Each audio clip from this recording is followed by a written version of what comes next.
On Wednesday, March 26, 2025, the Republic of Niger entered a major turning point in its history, with the official launch of the implementation of the resolutions and recommendations resulting from the National Conference held from the 15th to the 20th of February 2025, a ceremony that saw Brigadier General Abdourahamane Tchiani elevated to the rank of a 5-star Army General, and installed as the official President of Niger, for a fresh term of 5 years.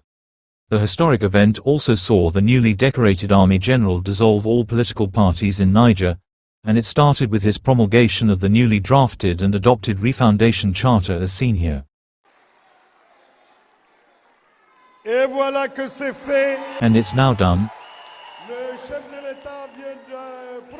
The head of state has just promulgated this charter. Niger has an important turning point. The content of the Refoundation Charter and the press release from the General Secretariat of the government were then made public as follows. The Refoundation Charter now confers the title of President of the Republic and Head of State on the President of the National Council for the safeguarding of the fatherland. It is based on a certain number of principles and values set out in its first article, namely patriotism, discipline and civic-mindedness, inclusion, solidarity, fraternity and the spirit of consensus, the sense of responsibility, integrity and honor, the sense and respect for the public good, tolerance, dialogue and forgiveness, truth, justice, reconciliation, probity, dignity and dialogue, work, endurance and courage.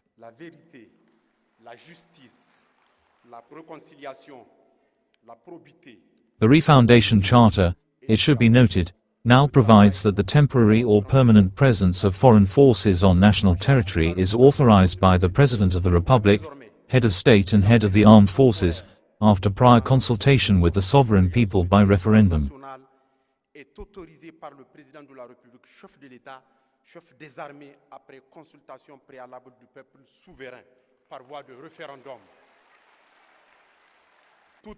However, a qualification has been established by the Charter, allowing in the event of a proven emergency this authorization to be granted by decree of the President of the Republic, Head of the Armed Forces, after consulting the Consultative Council of the Refoundation, without its duration exceeding the time necessary to stabilize the situation, subject to the emergency under the conditions defined by law.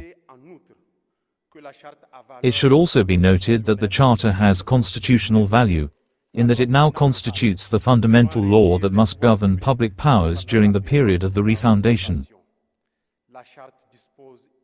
The Charter also provides that the duration of the Refoundation period is set at 60 months from the date of its promulgation.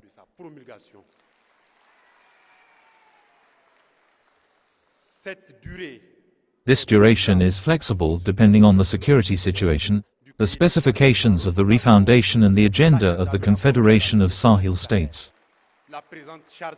This charter will be published in the official journal of the Republic of Niger and executed as state law. Brigadier General Abdourahamane Tchiani then signed a decree for the exceptional promotion of a general officer of the Nigerian Armed Forces, and at the end of the decree, he was exceptionally promoted to the rank of Army General.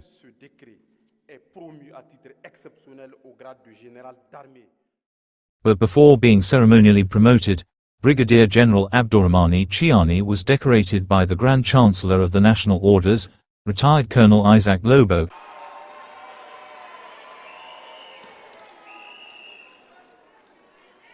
and in a speech that was delivered by the Minister of State and National Defense Army Corps Salifou Modi on this occasion, he paid a vibrant tribute to the general, recalling his exceptional military career, a speech that we will highlight in our next video.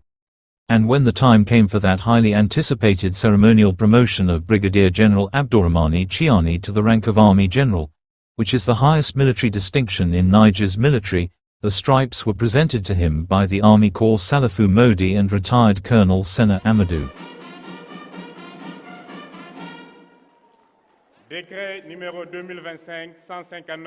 Decree number 2025, 159 bars P bar CNSP bar MDN of March 25, 2025, promoting to the higher rank of a general officer of the Niger Armed Forces under the exceptional advancement for the year 2025. the President of the National Council for the Safeguarding of the Fatherland, Head of State, after consulting the High Council for National Defense, decrees, Article 1, and promoted to the next higher rank by way of exceptional advancement, the following General Officer of the Nigerian Armed Forces, effective March 25, 2025.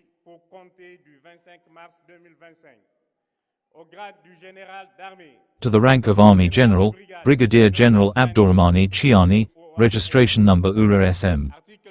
Article 2, the Minister of State, Minister of National Defense, is responsible for the implementation of this decree, which will be published in the Official Journal of the Republic of Niger.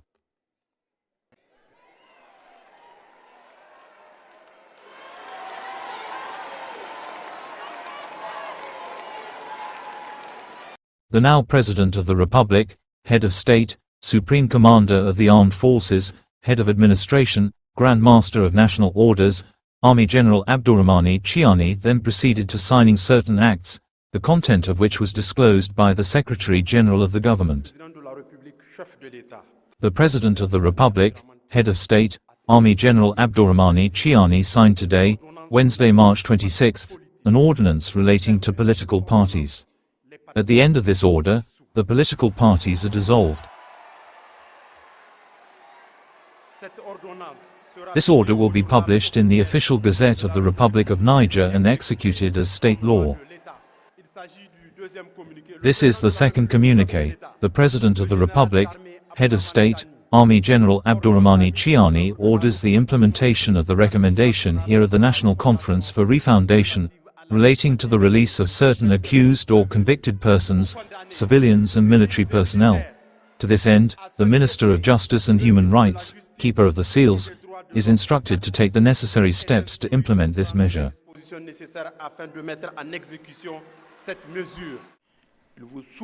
You will recall that during the closing ceremony of our national conference on February 20th, 2025, in this same room, I pledged, after having read some of the strong recommendations made by the participants in this important meeting, to fully play my part by taking the necessary steps to give them concrete expression.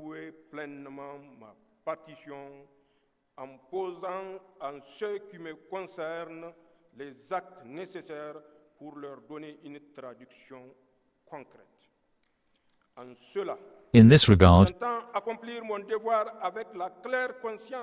I intend to fulfill my duty with a clear awareness of the best interests of Niger. Ladies and gentlemen, this ceremony that brings us together today therefore demonstrates this desire.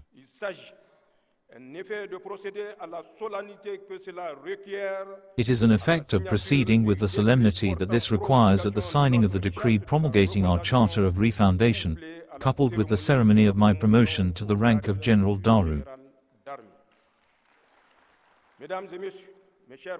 Ladies and gentlemen, my dear compatriots, regarding the promotion to the rank of Army General, allow me to say that I receive this distinction with great humility and gratitude to Niger and its people.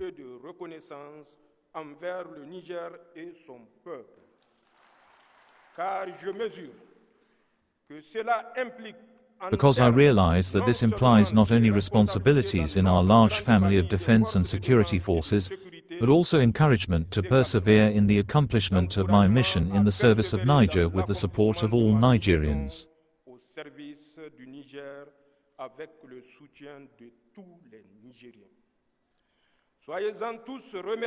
Please be thanked and know that I will endeavor to live up to the trust thus placed in me.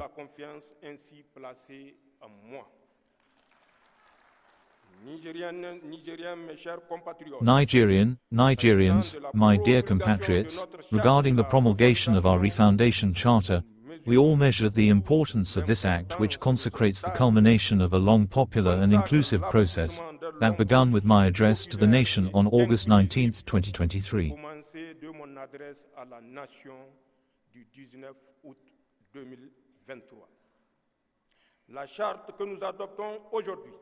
The Charter that we are adopting today is in line with the classic approach of constitutional texts in terms of structure.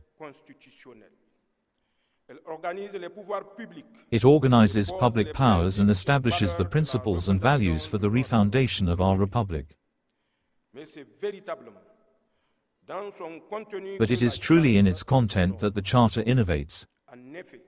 Indeed, it enshrines, among other things, the principle of recourse to the refoundation of popular men to allow the people to express themselves on any project to install a foreign military base in our country, as well as unprecedented measures to protect our natural resources so that Nigerians truly benefit from the exploitation of their wealth.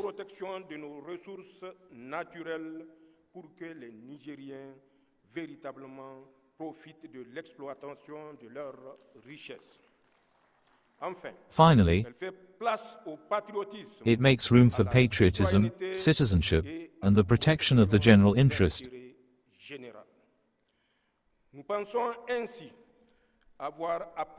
We believe we have learned from our recent experience and decided that this must never happen again in our country.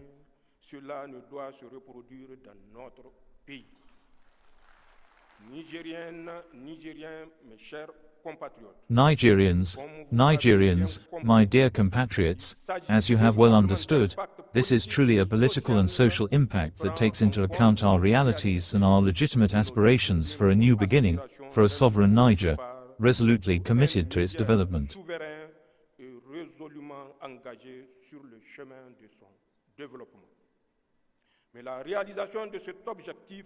But achieving this objective will require diligent work from each and every one of us. It will also require unfailing resilience and significant sacrifices. Finally, it will require all Nigerians to come together and look in the same direction, the high interest of the nation.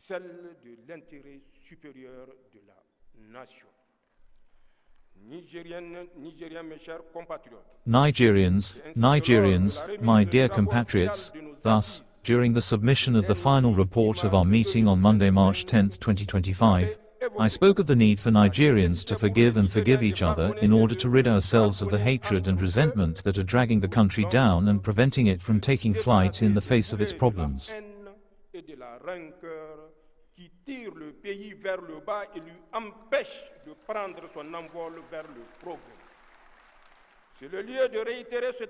This is the place to reiterate this call, because I remain convinced that it is on this condition that we will succeed in unleashing the positive energies and genius of Nigerians. My conviction is also based on the observation that our country, since its historic decision to take its destiny in hand on July 26, 2023, has been facing violent adversity that requires us to mobilize our forces in unison to face it.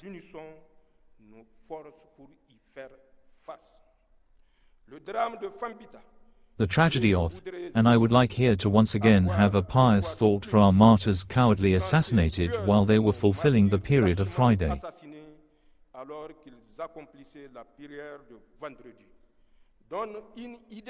gives an idea of the adversity and the challenges that await us, rather than wallowing in hateful debates that divide our society.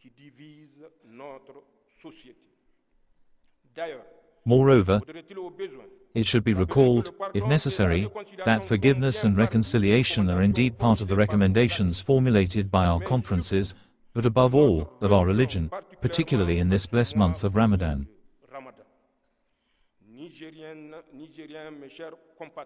Fellow Nigerians, my dear compatriots, I would like at this point in my remarks to reassure all our compatriots that the forgiveness and reconciliation we call for cannot oppose the legitimate aspirations of Nigerians for justice.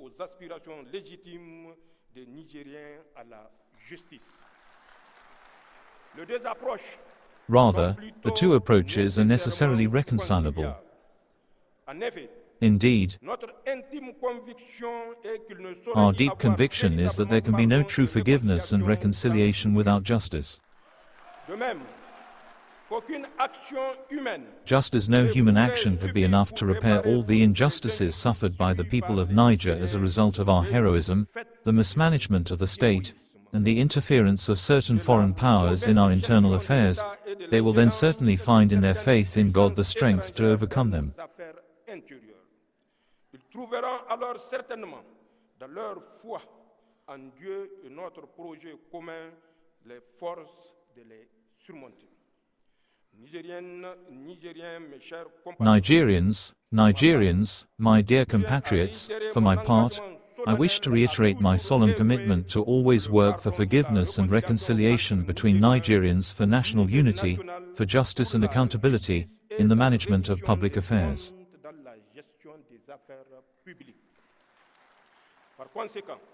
Consequently, it is appropriate to say that under the regime of the National Council for the Safeguarding of the Fatherland, which I have the honor of presiding over, there will be no witch hunt, no impunity, and no political protection offered to any Nigerian in the face of justice or the Commission for the Fight Against Economic, Financial and Fiscal Delinquency, which we all must support instead of the sterile criticism to which they are often subjected. Que nous devons tous de soutenir en lieu et place des critiques stériles dont elles font souvent l'objet. Il revient donc à ces deux institutions. I therefore fall back on these two institutions to do their work in complete independence in compliance with our laws, to soothe the hearts of Nigerians, allow them to reconcile and always move forward.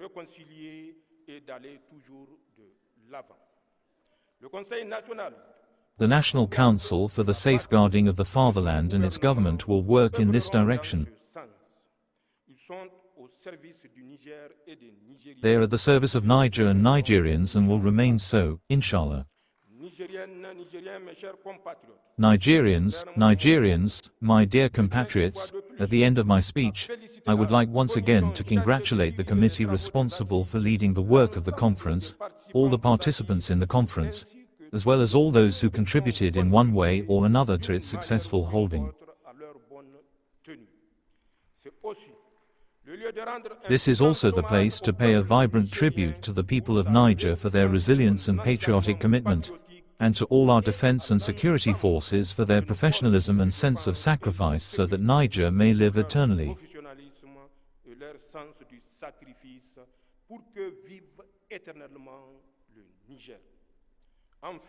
Finally, on this fourth day and the end of the blessed month of Ramadan, I would first like to ask you to multiply the efforts so that the destiny of our country, to which we have given new impetus since July 26, 2023, is happy and lives up to our legitimate common aspirations.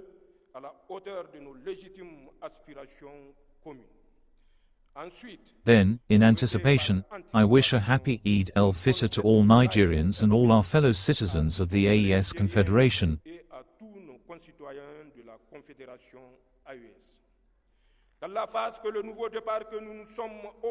May Allah make the new beginning we have made at the cost of many sacrifices crowned with success.